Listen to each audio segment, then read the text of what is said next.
Donc, bonsoir à tous et bienvenue pour cet apéro at home 3000 km pour la microfinance. Ce soir, on reçoit Adrienne et Alexandra, si je ne me trompe pas. Comme vous Ouais, êtes c'est tout le ça, temps ouais. Alex et Adri, je sais même plus les prénoms complets. Donc, pour parler de leur projet MCMA, pour faire court les projets apéro at home. Donc, on a lancé ça au premier confinement. Et notre but, c'est vraiment de créer du lien entre les diplômés, de partager les différentes passions, les différents projets et aussi les projets entrepreneuriaux. On a lancé ça depuis peu sur les entrepreneurs. Donc, une fois par mois, c'est un peu sur les projets passions et une deuxième fois par mois, c'est sur les entrepreneurs pour découvrir un peu leur parcours. Et donc, comment ça se déroule? Donc, ce que je vous propose avant de commencer, avant de laisser la parole aux filles, c'est de faire un petit tour d'écran pour vous présenter, même si j'ai l'impression qu'elles vous connaissent déjà tous, mais qu'au moins moi, je vous connaisse. Vous présenter et un peu dire ce qui vous intéresse du coup dans le sujet de ce soir. Et ensuite, on leur laissera la parole. Qui veut se lancer Juliette, Lisa, vous commencez ou... Je Bah, pense du coup, nous, on est Juliette et Elisa.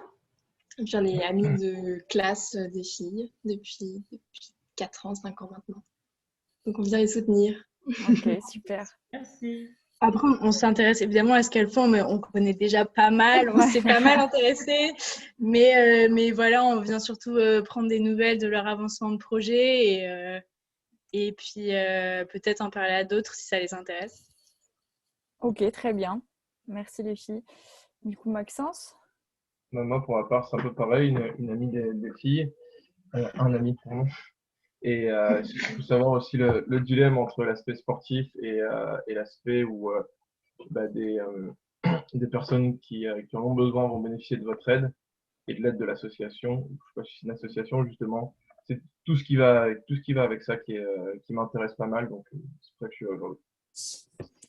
Ok, parfait. Et du coup, Christophe? Bonsoir, ouais, je mettrai ma caméra tout à l'heure, mais là, je suis encore en train de bouger. Ce qui m'intéresse, c'est de savoir où elles en sont, hein, les filles, de leur périple. Et puis, ça me rappelle, il y avait eu Quentin Vitevouette, là, qui est un diplômé 2018, je crois, qui avait fait Cycle to Recycle, qui avait fait Ouais. un an de balade en vélo. Voilà, donc je trouve ça top que vous fassiez ce genre de projet en prenant le temps de faire les choses. Voilà, donc du coup, on attend vos explications et on vous soutient. Parfait. Merci Christophe. Du coup, je vais passer la parole aux filles. Et avant ça, je voulais trinquer avec vous, puisque le concept des apéros, c'est quand même qu'on discute autour d'un apéro et que ce soit très informel. Si vous avez des questions, du coup, n'hésitez pas à les poser au cours de la présentation. Et on laissera aussi un temps à la fin. Voilà, je vous laisse la parole, les filles. Ça marche super. Alors, je vais partager mon écran. Déjà, merci Manon pour nous donner la parole ce soir. On est très contente de pouvoir partager le projet et on a hâte d'en discuter avec vous tous. Avec plaisir. Alors, du coup, présentation de nous. Donc, moi, je m'appelle Adrienne, je suis bretonne et je suis arrivée à HEI il y a 4 ans.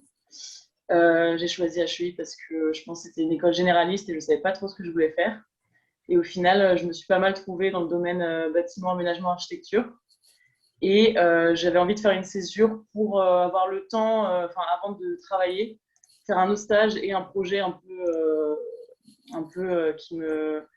projet qui a du sens et un projet un peu ambitieux. Donc, ce qui est totalement le cas avec le défi sportif. Bon, je vous expliquerai après, mais je suis pas très sportive. Et donc voilà pour moi. Et pour ma part, du coup, je m'appelle Alexandra, je viens de Paris, je suis montée à Lille il y a 4 ans pour commencer mes études d'ingénieur. Je me suis spécialisée en bâtiment et architecture, ça me plaît énormément et je voulais donner un côté un peu plus entrepreneurial à mon diplôme. Et du coup, j'ai fait une césure pour un peu découvrir ce monde de l'entrepreneuriat, en partie pour faire un stage aussi un peu plus professionnalisant qui sortait un peu des rails bien tracés. Et du coup, ce défi sportif que je voulais me proposer. Et donc, du coup, on a entendu parler de l'aventure Microcrédit Macro-Action il y a 1 an, justement un mardi H. C'était pas un mardi H, c'était un HU à l'unité, il me semble, où c'était Anne-Marie-Ève qui était parti faire la Cordillère des Andes, la Cordillère sans frontières. Du coup, elle nous a énormément parlé de ce projet. Et là-dessus, du coup, on a pris contact avec l'association et on s'est lancé dedans, du coup, il y a 7 mois, en septembre.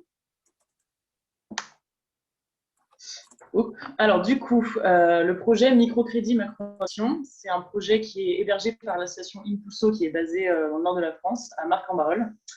Et donc, cette association Impulso, elle envoie tous les ans des volontaires à l'étranger, surtout en Amérique latine, pour qu'ils aident pendant 6 mois des micro-entrepreneurs au quotidien, qui les aident dans le développement de leur entreprise, en leur apportant des notions de comptabilité, de management, de gestion, etc.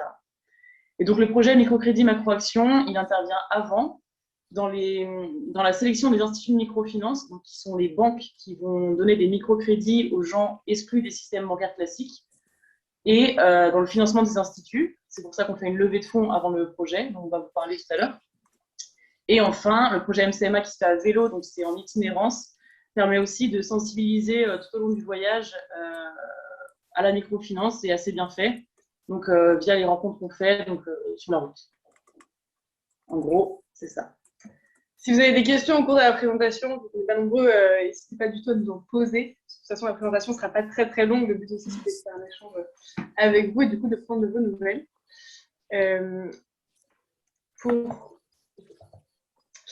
Pour expliquer un peu ce que c'est que la microfinance, c'est des prêts de très faible montant qui vont être octroyés à des personnes, du coup, comme disait Adrienne, exclues des systèmes bancaires classiques.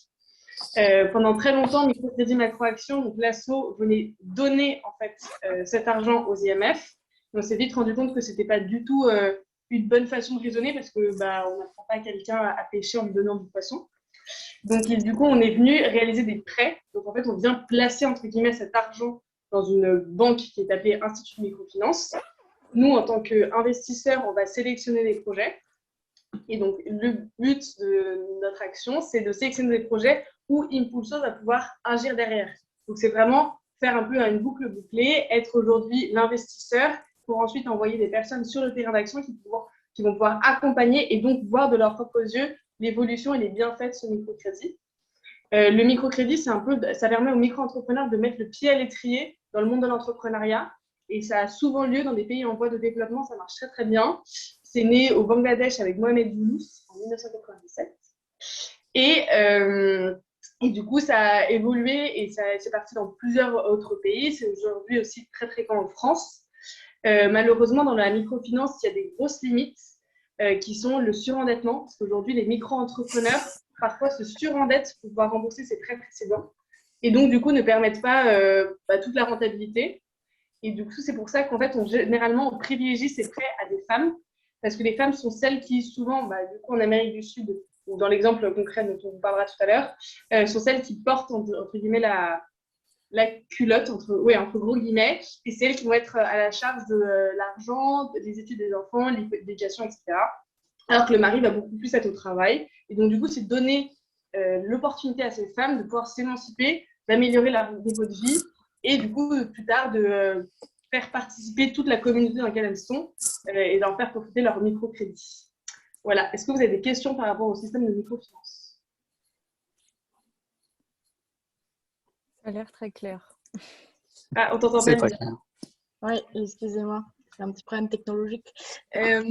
Oui, ma question c'était, peut-être que vous allez y venir après, je ne sais pas, mais moi, je n'ai pas bien compris si les microcrédits que vous accordiez aux micro-entrepreneurs, ça venait des dons que vous avez récoltés ou est-ce que ça vient du coup MCMA? Les deux. En fait, on est parti avec une enveloppe qui vient de Microcrédit Macro-Action, une levée de fonds et d'argent qui a été replacée. Et la deuxième partie, c'est dans notre levée de fonds, il y avait une partie pour l'accompagnement du projet. Donc, payer les soins sanitaires, donc les tests Covid en Europe, les logements, la nourriture, etc. Et le reste de l'argent qu'on a levé, ça part pour les micro-entrepreneurs. Et du coup, on décide, à la fin du voyage, on décidera dans quel institut de microfinance on investira cette somme-là. Voilà. D'accord, ok. Merci. Moi, j'ai une petite question sur la hauteur des montants, même si j'imagine qu'ils sont hyper différents d'un pays à l'autre. Par exemple, là, dans votre périple, vous donnez techniquement combien à peu près aux entreprises? C'est hyper variable. Tu as raison, ça dépend des pays aussi. On avait fait une étude avant le voyage. Avant, on devait partir au Vietnam et au Cambodge. On avait un peu regardé les montants des microcrédits moyens. Ça tourne en général entre 200 et 2000 euros, un microcrédit. Okay. Et nous, les premiers qu'on a accordés là, je pense qu'en moyenne, c'était autour de 400 euros de microcrédit. Après, on vous expliquera comment on a investi. On n'a pas forcément une femme qui demande un microcrédit de 500 euros, par exemple. On n'a pas forcément mis les 500 euros d'un coup. On a parfois amorcé le microcrédit. On a mis par exemple 200 euros.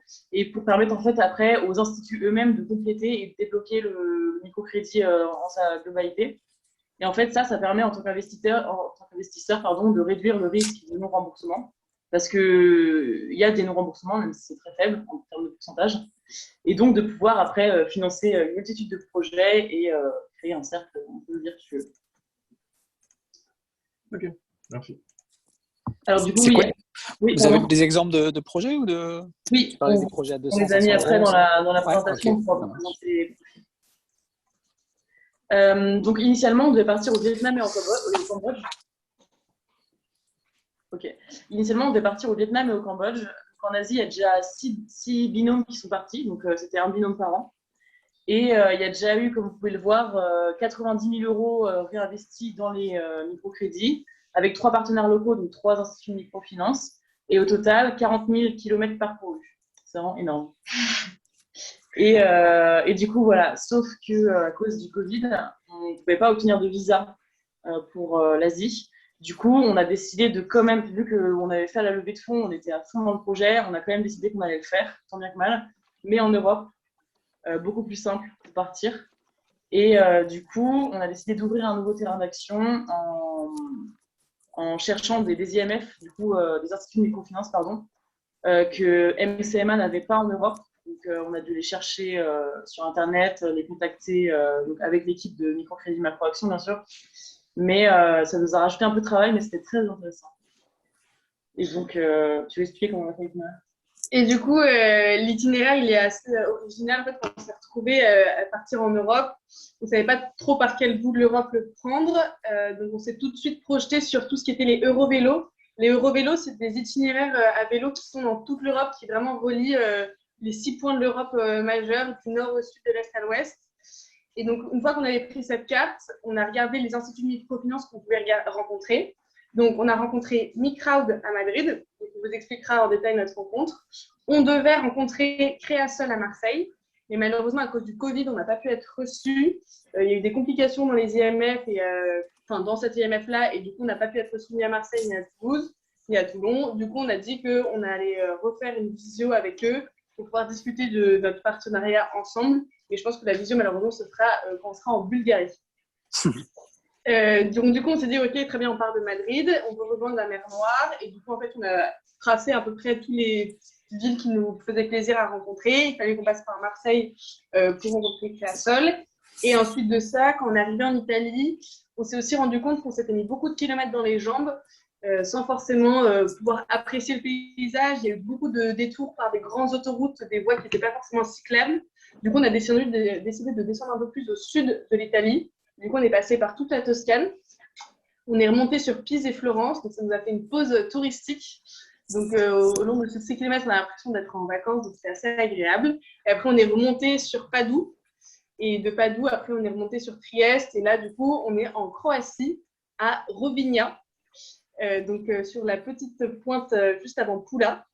C'est pas hyper visible. C'est pas hyper visible, on est à un tout petit point, mais en gros, on se trouve à un tout petit peu plus de la moitié en termes de distance. Et on est carrément à la moitié du voyage en termes de jours. Donc, c'est hyper impressionnant. On a vraiment vécu une vraie scission entre la France, l'Espagne et l'Italie. Et aujourd'hui, la fin de l'Italie, la Serbie, la Croatie et tout ce qui nous reste à venir. Déjà, il y a eu un changement de monnaie. Donc, là-dessus, pour tout ce qui est tenue des comptes, c'est devenu assez compliqué. Ouais. Merci Adrienne, qui s'en sort très bien pour le moment. Ensuite, au niveau de la langue, quand on était en Espagne ou quand on était en France, on comprenait plutôt bien les choses. Parce que ma maman est espagnole, du coup, je parle espagnol. Et Adrien se débrouillait très, très bien. En Italie, on comprenait et on s'adapte. Mais par contre, la Croatie, et même au niveau des frontières, C'était assez particulier de se retrouver dans une ville où en fait, on ne comprend rien à ce que les gens nous disent. Et par exemple, hier, qu'on avait posé nos vélos à côté d'une piste cyclable, et en effet, ils étaient un peu au milieu du passage, quelqu'un est venu un peu nous interloquer pour nous dire vous faites n'importe quoi, et on ne comprenait rien, mais rien du tout. Donc c'est à la fois hyper rigolo et divertissant, et à la fois assez flippant, parce que si on a un problème, c'est marrant de s'exprimer en croate. Du coup, voilà, ça c'est pour notre itinéraire. Nous deux, on a laissé en espagnol, Alexis, pardon. Donc on est deux amis. Donc le projet c'est 3800 km de Madrid à Varna.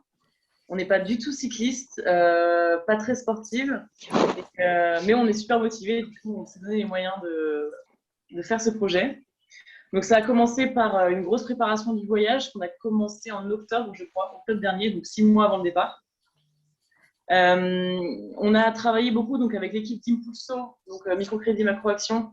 Ils sont 4 et ils nous ont formés sur de nombreux points.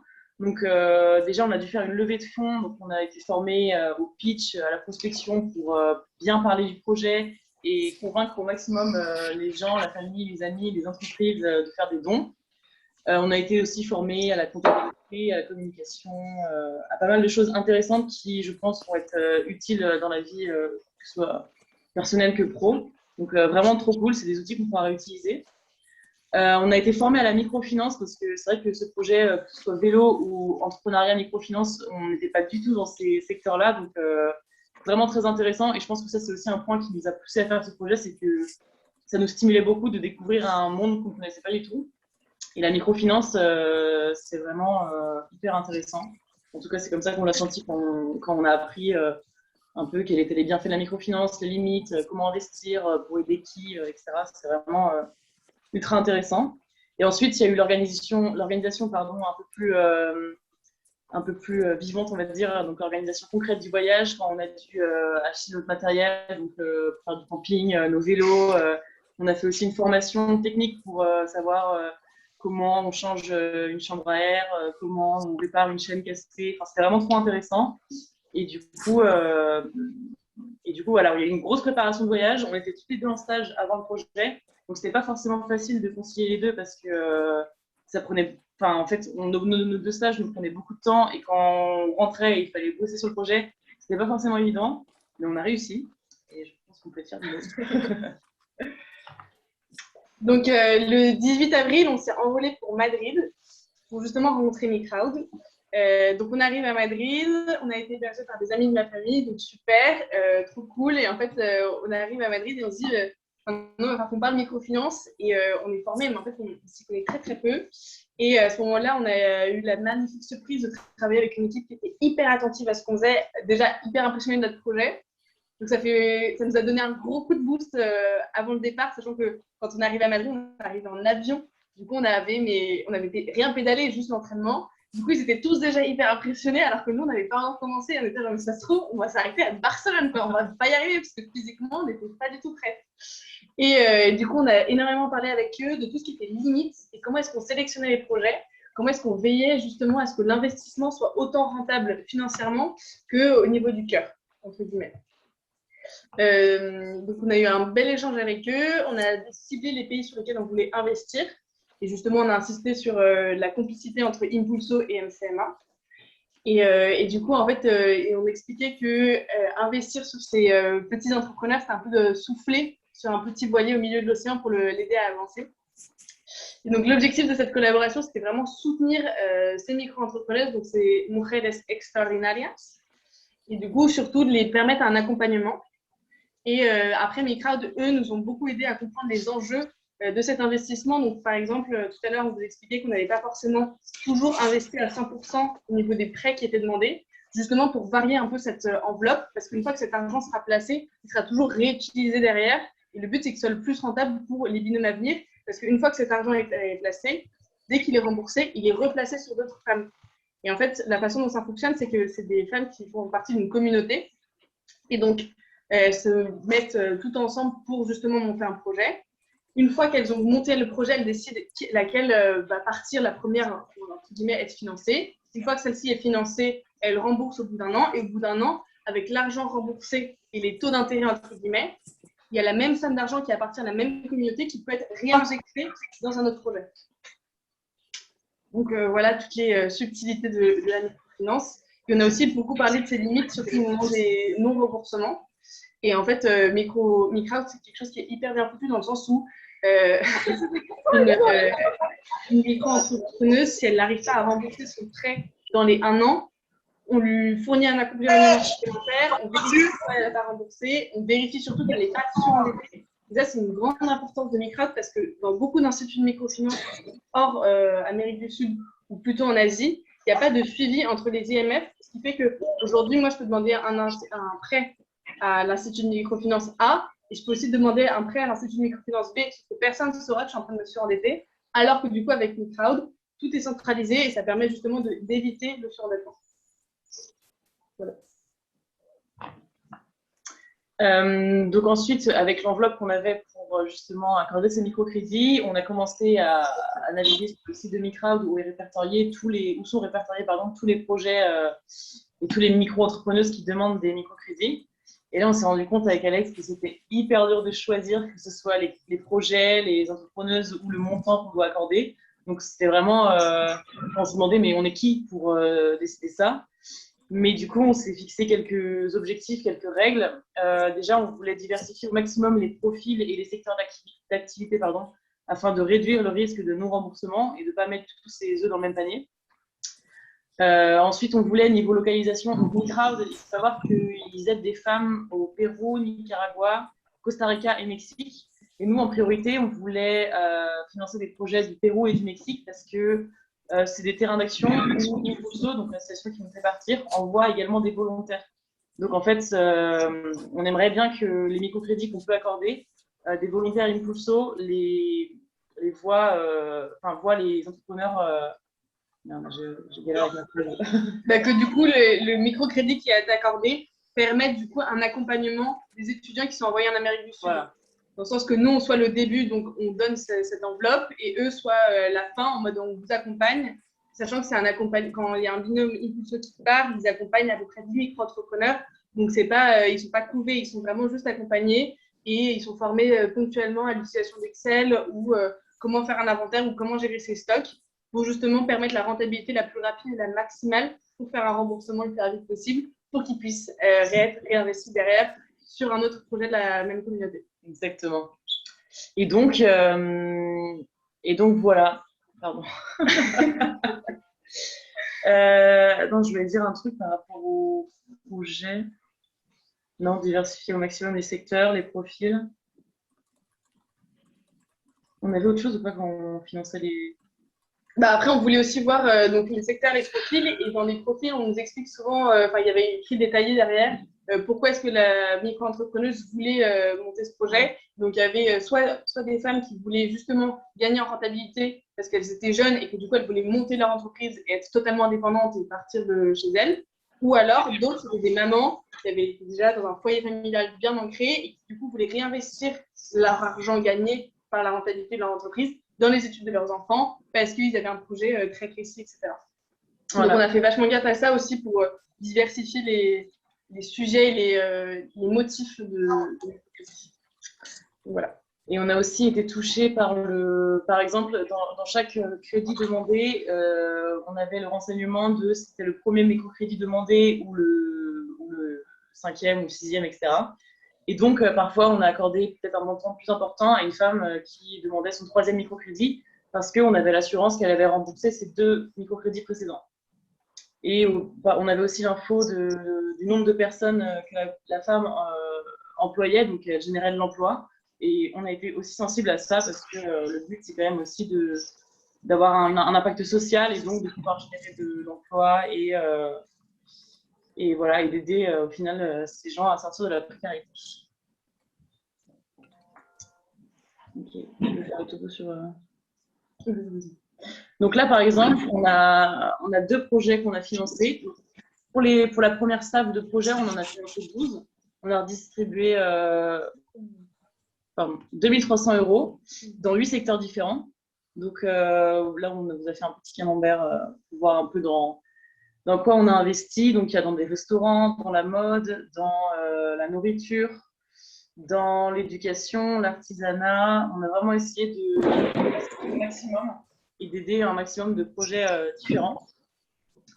Donc, un petit exemple ici. Donc, à gauche, on a Isabelle à qui on a accordé 430 €. Elle, c'est son 3e microcrédit sollicité et elle fait de l'artisanat. Elle a besoin d'un microcrédit pour acheter plus de matières premières, donc pouvoir produire plus d'objets qu'elle veut vendre. Et elle voulait aussi pouvoir employer des gens pour les envoyer en ville et qu'ils vendent ses créations.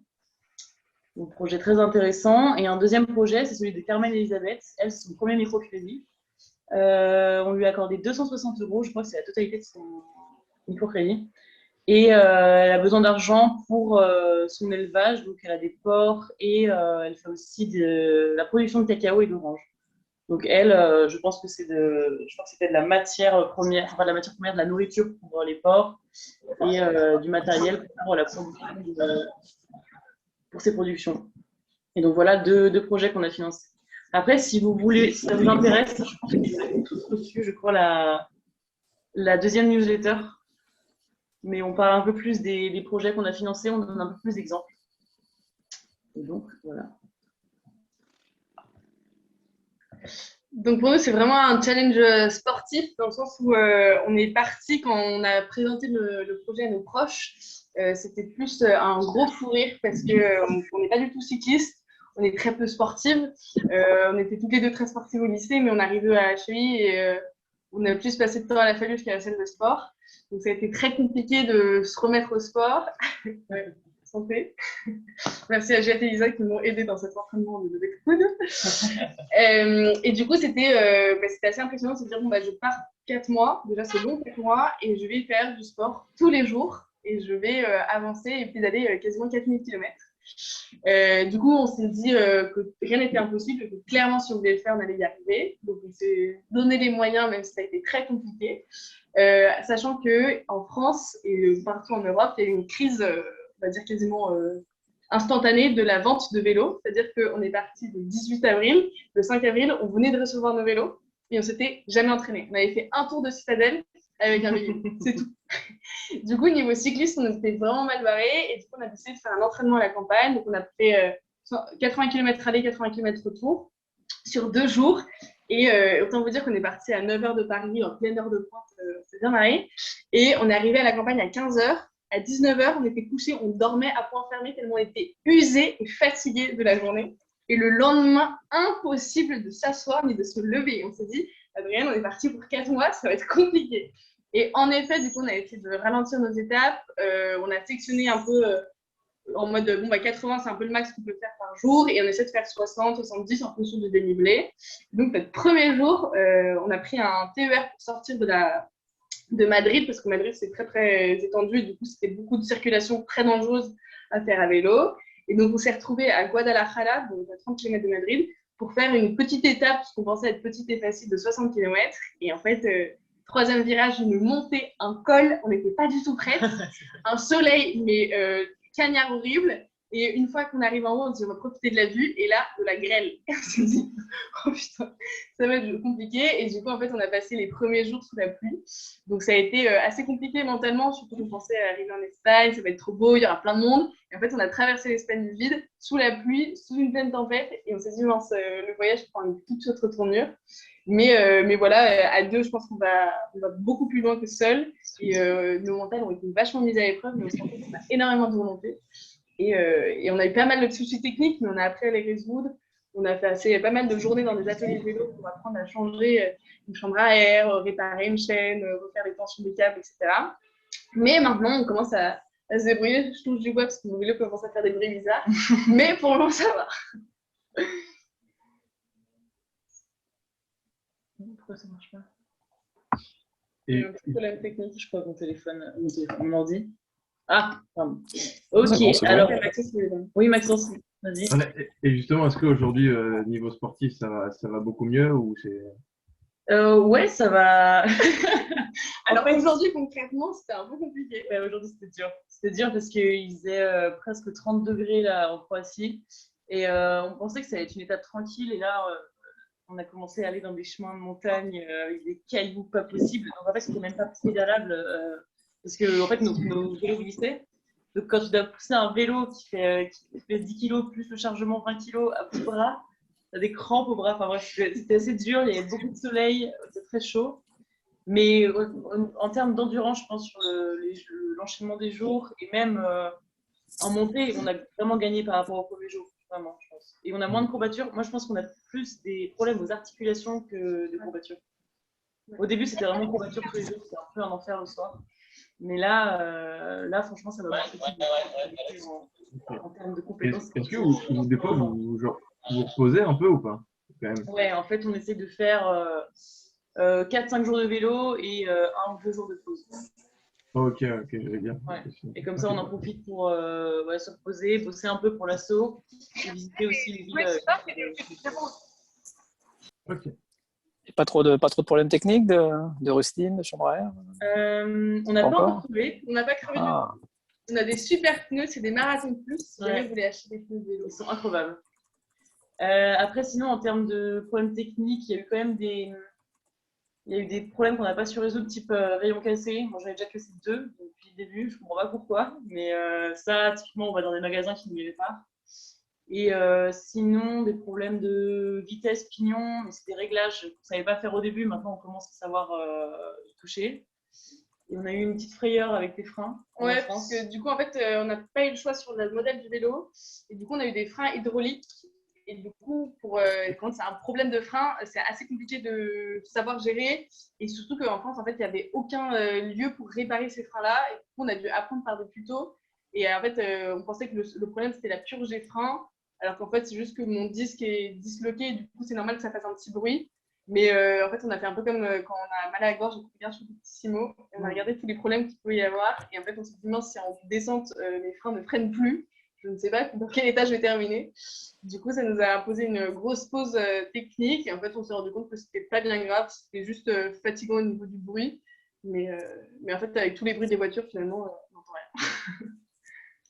Et en fait, je pense qu'on s'est rendu compte que vu qu'on n'était pas du tout cyclistes, on pensait que nos vélos, bon, c'est des vélos bien, qui sont Giant, qui vont tenir tout le voyage. Mais en fait, du coup, arrivé en France, on s'est rendu compte qu'il fallait les entretenir beaucoup plus régulièrement. Donc des trucs cons, mais nettoyer la chaîne, remettre de l'huile, vérifier que les plaquettes de frein que le disque de frein est propre, qu'il n'y a pas trop de saleté dessus, resserrer les vis régulièrement. Et du coup, ça, on essaie de le faire un peu toute seule, toutes les semaines, toutes les 2 semaines, pour que nos vélos ils tiennent sur la longueur et qu'on n'ait pas de grosses casses, entre guillemets. Voilà. On en apprend tous les jours. Ce qui est génial avec ce voyage, c'est que c'est aussi une aventure humaine. On a la chance de rencontrer beaucoup de gens sur les routes, d'autres cyclistes qui sont toujours trop contents d'entendre parler de notre projet. Et chez les gens chez qui on dort, donc en Espagne et en France, beaucoup de familles et d'amis. On a toujours des partages d'expériences qui sont hyper intéressants. Dès qu'on va chez les gens, en fait, ça leur donne envie de nous raconter aussi leurs histoires de voyage et c'est trop bien, en fait, ça fait rêver. Et voilà, on remarque aussi que les gens sont hyper généreux, hyper chaleureux quand on leur parle de ce qu'on fait et ils n'hésitent pas à nous dire venez, je veux dire, moi je peux vous accueillir, moi aussi je suis cycliste, je vous paye une nuit à l'hôtel, ou alors prenez en Espagne, vous nous donnez de la nourriture, vraiment c'est vraiment adorable.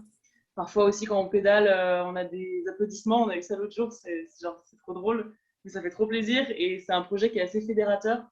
Et ce qui est bien aussi dans le fait de se déplacer uniquement à vélo, c'est que il y a une proximité qui se fait quand on passe dans les petits villages ou même dans les grandes villes au final.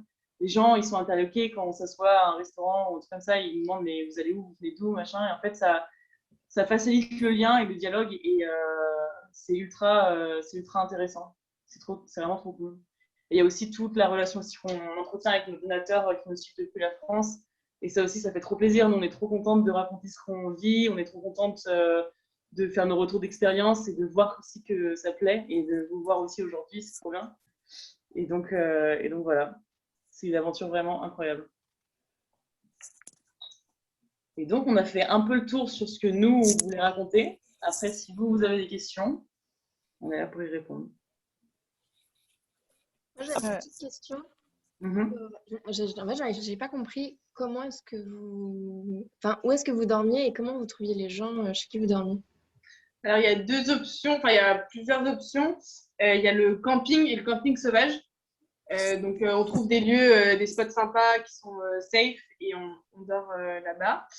Après, on vous racontera les petites aventures qu'on a eues avec cette technique-là. Ensuite, il y a des applications comme Warm Shower ou Couchsurfing qui te permettent, du coup, en fait, c'est comme un peu un Tinder, entre guillemets. On voit un peu sur la carte où sont les gens, on leur envoie un message, en disant bonjour, on arrive tel jour à telle heure, est-ce que vous pouvez nous héberger? Sur Warm Shower, c'est une communauté de cyclistes. On n'a jamais eu aucune mauvaise surprise. C'est que des gens adorables, enfin fous. Ils ont toujours fait des projets tout aussi barjots que les nôtres. Et du coup, c'était trop intéressant d'échanger avec eux. On avait plein de conseils, ils nous aidaient à tracer nos itinéraires, etc. Après, sur Couchsurfing, vu que c'est un peu tout le monde qui est là, on a eu quelques petites aventures assez, enfin des gens qui nous accueillaient qui étaient assez particuliers. On s'y attendait pas. Après, on se rend compte aussi que c'est la barrière de la culture. Au niveau, vu qu'on parle anglais, enfin, on est française qui parle anglais, on parle pas très bien anglais. Ils sont italiens qui parlent anglais, ils parlent pas très bien anglais. Parfois, c'était un peu compliqué de se comprendre. Et sinon, c'était par contact de gens en disant ah bah j'ai vu que vous passiez tel jour à tel endroit. Je connais une personne qui peut vous accueillir. Et par exemple, la personne qui nous a accueillis me disait ah bah je connais quelqu'un d'autre à telle ville. Du coup, en fait, on était de recommander en recommander. Et là, arrivé en Croatie, ça devient plus compliqué parce qu'on ne connaît pas beaucoup de monde. Mais il y a plein de spots de camping sauvage, il y a plein de campings. Donc voilà. Là, ce soir, vu qu'on avait l'apéro, on s'est pris un Airbnb pour être bien posé. Mais sinon, en fait, je pense que c'était pas une frayeur, mais une appréhension. Quand on s'est retrouvé à la fin de l'Italie, on s'est dit, OK, on a fait la moitié des kilomètres, on a fait la moitié du temps presque. Là, on rentre dans une deuxième partie de voyage où on n'est jamais allé dans les pays où on va. On ne connaît pas la langue. On ne sait pas du tout comment ça... Enfin, il n'y a plus rien qui marchait comme avant. Enfin, il n'y a pas la même monnaie. Notre application de GPS qui fonctionnait bien en Espagne, France, Italie ne fonctionne plus du tout ici. Du coup, vraiment, j'ai l'impression que c'est un nouveau voyage, une deuxième partie, mais qui recommence à zéro. Et du coup, c'est trop bien parce que ça donne un nouveau souffle, mais c'est challengeant parce que du coup, on doit trouver des nouveaux outils pour se débrouiller et voilà. On va dire que la difficulté a changé de place. Avant, c'était plus le physique et les kilomètres et l'itinéraire. Là, c'est plus trouver un lieu où dormir, savoir bien se nourrir. Parce que tout ça, l'alimentation, c'est hyper important. Et en fait, Adrien et moi, on a beaucoup de mal à se nourrir de façon saine et équilibrée. Du coup, je trouve qu'en Croatie, pour le moment, on n'avait pas trop trouvé d'endroit où manger proprement. Mais bon, on apprend petit à petit et on essaie d'avoir le plus de vitamines qui viennent de façon naturelle et pas par des cachets qu'on prend quand on a des crampes, quoi. Donc voilà. Et vous êtes des fit girls maintenant? Et ben, le sport, c'est plus le problème. Non, mais franchement, je crois qu'on s'est pesé. Moi, je me suis pesée, j'ai pas perdu 1 gramme, quoi. C'est hallucinant. Que du muscle, que du muscle. Ouais, c'est que du muscle, je me dis ça. Bah, par contre, on est devenu. Je pense qu'on a pris, on s'est tonifié. En tout cas, au niveau des jambes, c'est impressionnant. Et on a aussi pris des belles marques de bronzage de cyclistes. Ça, c'est vraiment l'angoisse. Horrible. on a les jambes, quoi. C'est blanc et noir, quoi. Mais bon. Donc, on a hâte d'arriver dans Mer Noire et de prendre une journée de pause pour faire vraiment la griller à l'endroit et à l'envers pour essayer de rattraper tout ça. Parce que j'ai l'impression que ces marques ne partiront jamais. Mais bon, c'est marrant de voir qu'on bronze à des endroits vraiment particuliers. Ouais. Moi, j'ai une petite question. Je suis arrivée en retard, désolée, je suis arrivée 10 minutes en retard et là, je vous écoutais. Je faisais du vélo d'ailleurs dans Paris, mais moi, on ne m'a pas applaudi du tout, comme vous pouvez l'imaginer.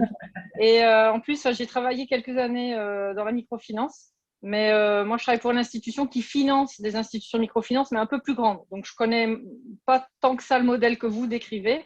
Moi, je suis sur des choses un tout petit peu plus grandes en volume, élaborées et en Europe, donc forcément un peu différent. Mais je trouvais ça très intéressant, évidemment, avec l'aventure humaine. Enfin, bravo, c'est super agréable à entendre. Je me demandais si, justement, du point de vue microfinance, et désolé si vous l'avez dit en entrée de matière, mais ce que vous en retirez, et si c'est quelque chose qui vous intéresse pour l'avenir en tant que choix professionnel, ou si c'était plutôt pour vous, voilà, une découverte, une super expérience, quelque chose de plutôt social, mais maintenant, pas quelque chose que vous souhaitez poursuivre professionnellement.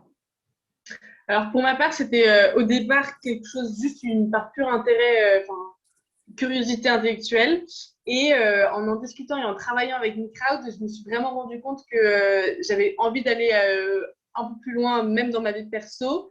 Et du coup, Adrien et moi, l'année prochaine, on part en master entrepreneuriat en alternance.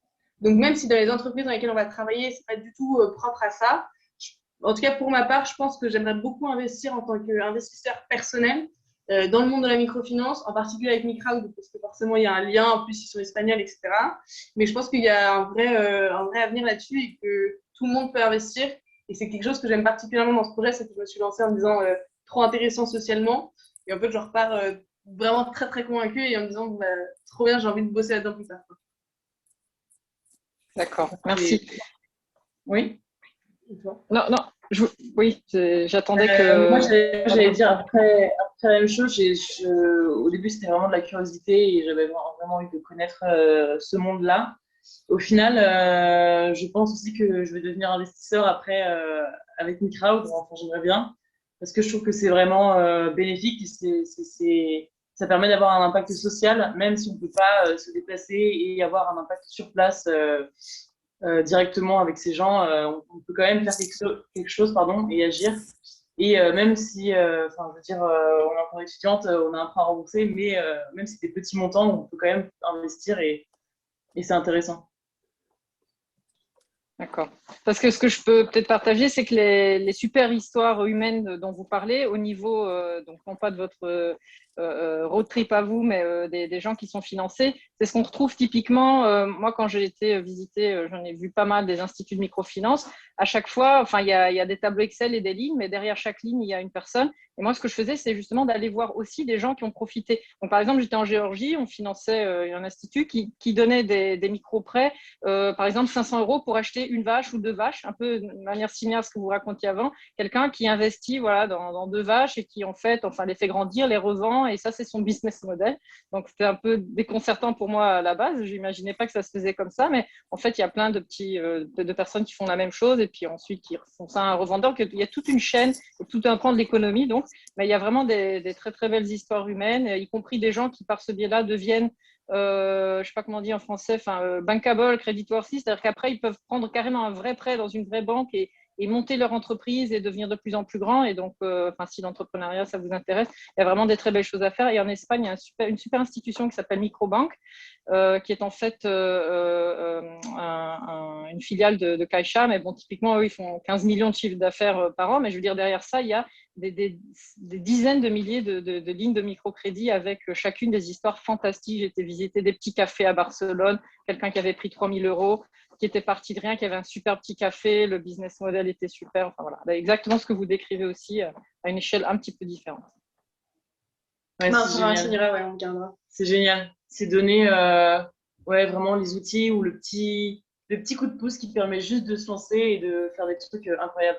C'est vraiment une belle aventure humaine aussi. Excusez-moi, moi je vais rebondir sur ce qu'a dit Isabelle et peut-être vous ce que vous avez vu Adri et Alex, pardon.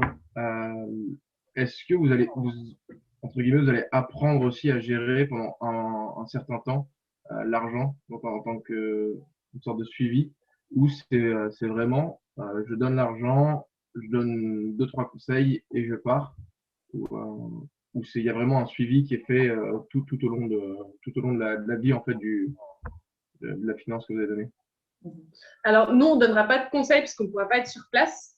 Okay. On a prévu des échanges justement avec les micro-entrepreneurs parce que du coup, l'argent qu'on a envoyé et qu'on va envoyer, il va directement être servi avec des locaux qui sont déjà en train de travailler avec des volontaires Impulso. Donc, on va pouvoir faire un échange avec eux parce que nous, on a énormément de curiosité à pouvoir discuter avec ces femmes-là parce qu'elles ont l'air vraiment extraordinaires. Et en plus, elles ont l'air vraiment très, très drôles et sur les photos, c'est trop chou. Et les locaux, enfin les volontaires et tous ceux qui sont sur place, eux, nous en vendent des merveilles.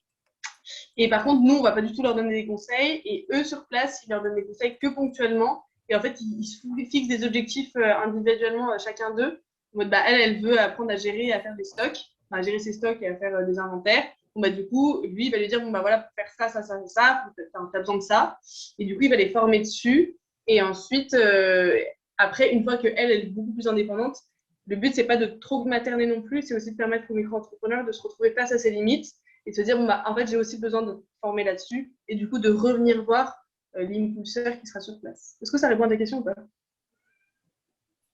Yes, complètement. Okay. Donc voilà. Je sais pas si vous avez d'autres questions ou d'autres commentaires. Moi, j'ai une autre petite question. Est-ce que si, on sait jamais, est-ce que si vous venez avoir du temps dans l'avenir, l'Asie, ça reste toujours dans un coin de votre tête ou pas? Ouais, carrément. En fait, je pense qu'on avait toutes les deux hyper envie de découvrir l'Asie. Moi, perso, je suis jamais sortie de l'Europe. Du coup, je voulais trop sortir. Donc, j'ai vraiment trop le seum. Mais en fait, en tant que projet comme ça, je pense que ça me paraît difficilement possible parce que on est tous les deux en alternance l'année prochaine. Et je pense qu'on travaillera directement, qu'on commencera directement à travailler après. En revanche, moi, j'ai trop envie de découvrir l'Asie, donc ce sera sûrement un voyage que je ferai dans ma vie. Et peut-être à vélo. Parce que oui, tous les gens qu'on a rencontrés qui voyagent à vélo nous ont dit vous allez voir, c'est le premier voyage que vous faites, mais vous les ferez tous comme ça après, parce qu'apparemment, quand on en fait un, on n'arrive plus à faire autre chose après. Donc ça nous fait rire, mais je sais pas si ça va être le cas. Moi, je pense que oui. Moi, je pense que ouais. Bah, déjà, on a prévu de faire la route des vins en rentrant, France. si vous voulez vous joindre à nous.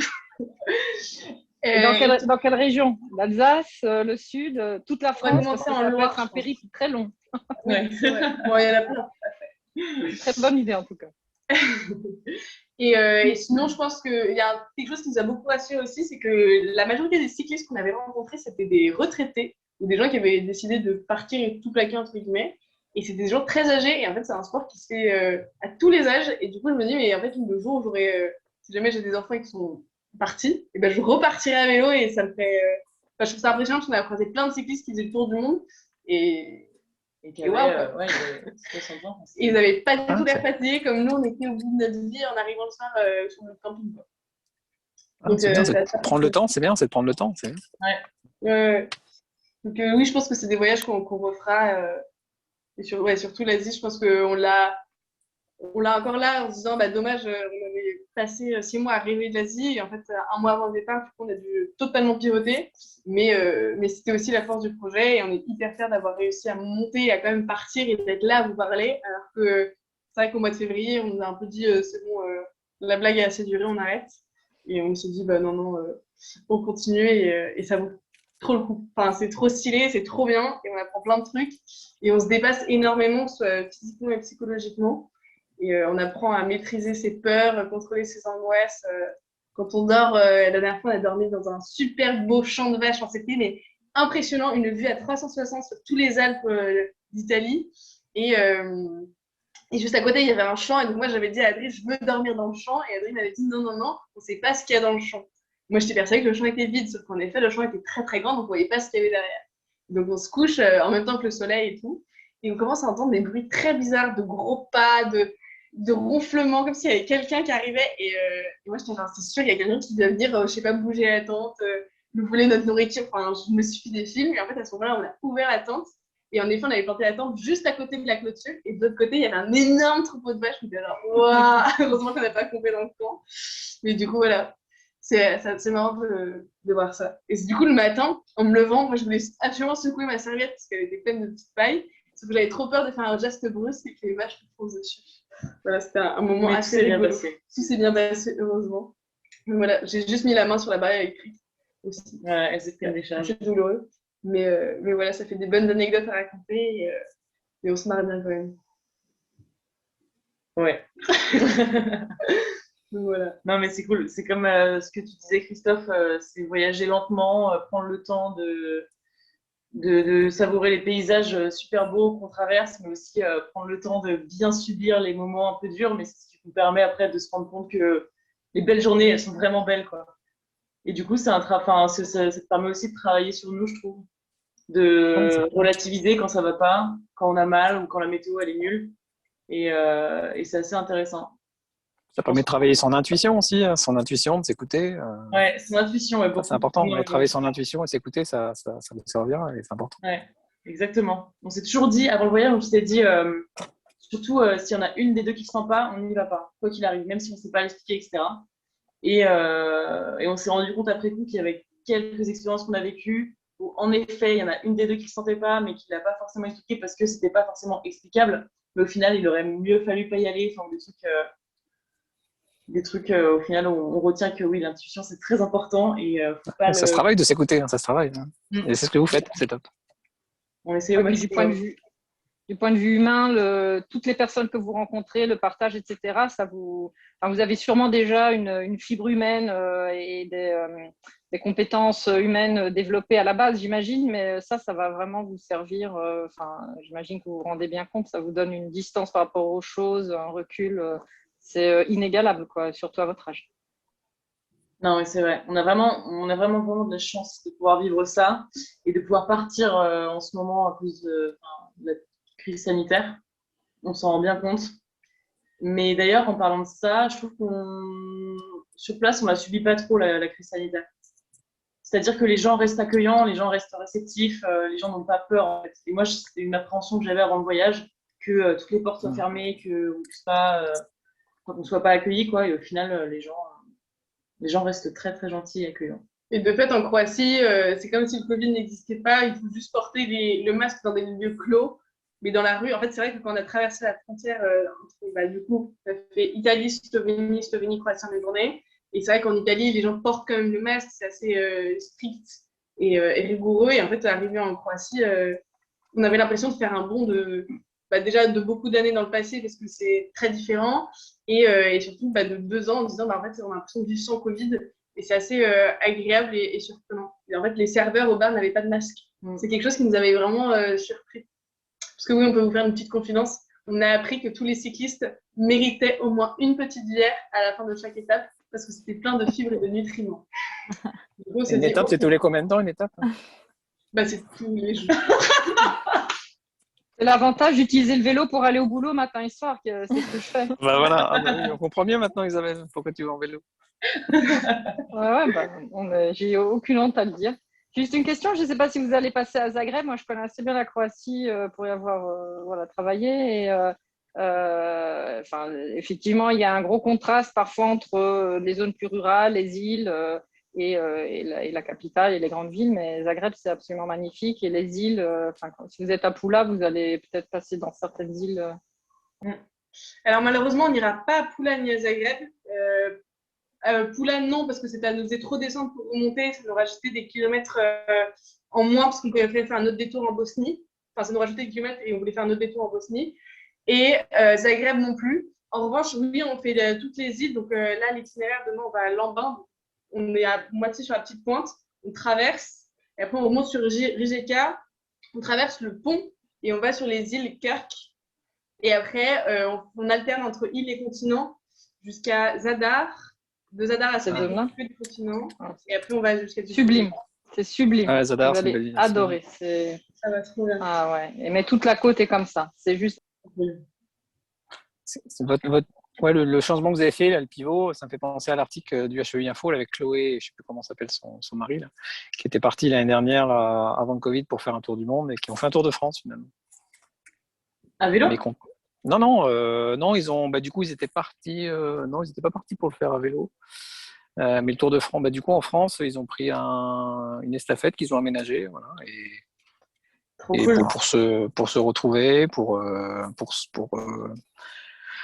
donner un peu de sens à ce qu'ils font et puis se poser avant de rebosser. Et là, ils rebossent, ils font d'autres choses et ils ont trouvé beaucoup de sens aussi. Voilà. Donc, en prenant le temps de se balader après avoir bossé peut-être 3-4 ans, je crois. Trop stylé. Donc mais pareil, ils ont pivoté, ils sont partis, je crois, ils voulaient faire le tour en passant par l'Asie, ils ont fait 1 mois et ils sont revenus en mars 2020. Mais ils ont pivoté, ils ont trouvé une autre alternative pour faire ce moment qu'ils avaient envie de faire, ils s'écoutaient, ils avaient envie de se faire ce moment-là. Donc, hallucinant, voilà. Vous allez adorer. Et justement, ce que tu disais, Christophe, sur prendre le temps, et ça a déjà été souligné par d'autres, mais plus on avance dans la vie, on n'a pas énormément d'écart d'âge, mais quand même, pas mal. Plus on avance dans la vie, plus on se rend compte que le temps, c'est la denrée la plus rare, mais c'est ce qu'on en fait.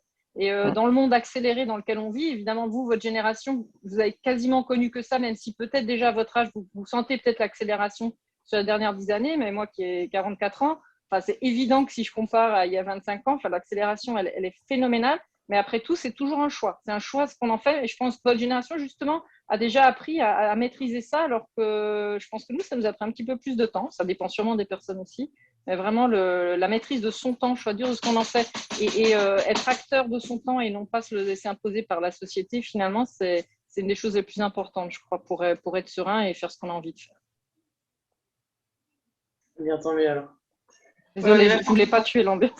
Non, mais carrément. Et surtout, on est très contente parce que c'est un voyage où finalement, même si on a une date d'arrivée et une date de fin, enfin une date de péremption entre guillemets, on se rend compte aussi qu'on a vachement de liberté au niveau de l'itinéraire, qu'on peut choisir un peu nos détours. On peut aller à la rencontre des gens et qui, eux, nous conseillent pour où passer et un peu peser le pour et le contre.